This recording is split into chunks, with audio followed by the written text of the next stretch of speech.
السلام عليكم ورحمة الله وبركاته. صباح الخير.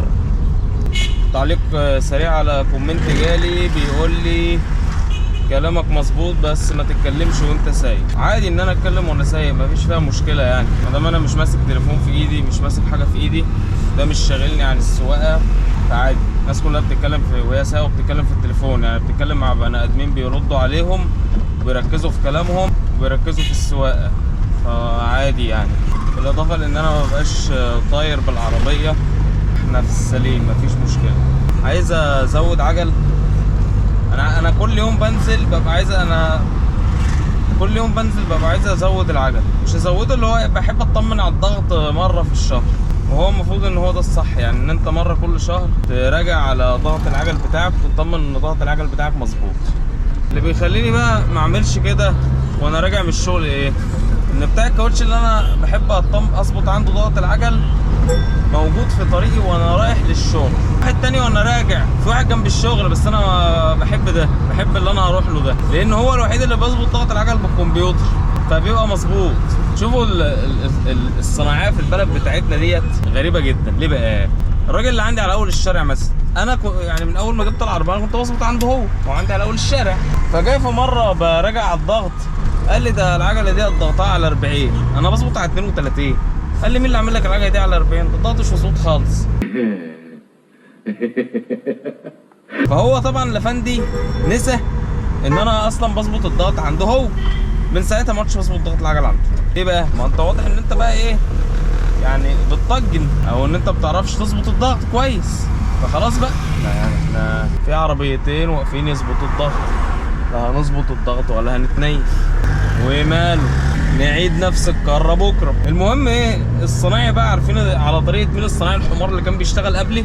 الحقيقه بقى انا قلت له ايه؟ قلت له ان الصنايعي الحمار اللي كان بيشتغل قبلك هو انت.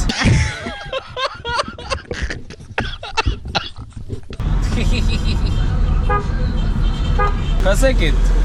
ومن ساعتها بقى بقيت بظبط ضغط العجل عند الراجل ده. مش معنى كده ان الراجل التاني ما هوش شاطر، لا، الراجل التاني اتقال لي يعني ان هو لو الكاوتش مقطوع او حاجه مش مخروم، لو مقطوع حتى هو شاطر، يعني بيعرف يعمل الفرده حلو. الحمد لله الشكر لله انا ما جربتوش، لان الحمد لله الشكر لله ما مرتش بهذه التجربه السيئه، وربنا ما يكتبها عليا ولا عليكم.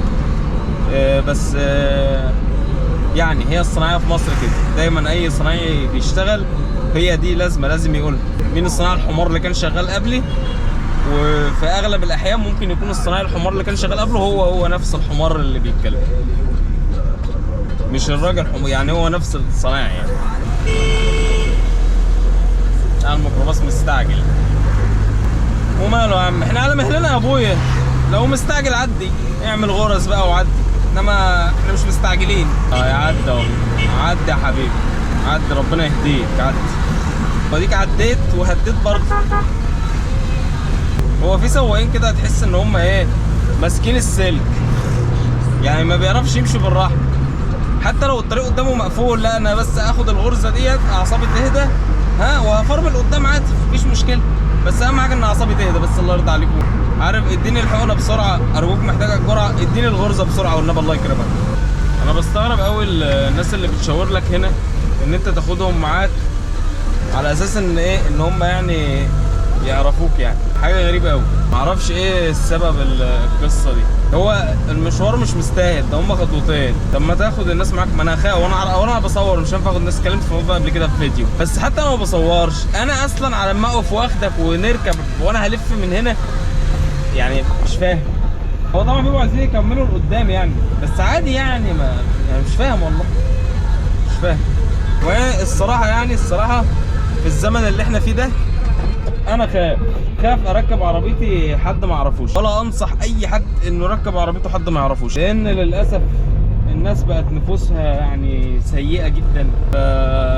فاخاف اركب عربيتي حد ما يعرفوش، يطلع بقى عصابه ولا بتاع وقطر عشان يسرقوا 128. عشان يسرقوا 128 وعشان يسرقونا احنا عادي يعني، لانه عادي العربيات القديمه دي يا حبيبي، هو مش هياخد العربيه يحطها في المعرض يبيعها، هو ياخد العربيه يفككها ويبيعها خردة، يبيعها عادي مطور لوحده، فتيس لوحده عادي يعني. مش هيغلبوا يعني، ومش هاخد مش هاخد عربيه زيرو يعني، هاخدها احطها في الاجانس. عدي يا ست، يا ست لازم تمشي في نص الشارع يعني، والله العظيم 3 ستات 3 ماشيين في نص الشارع.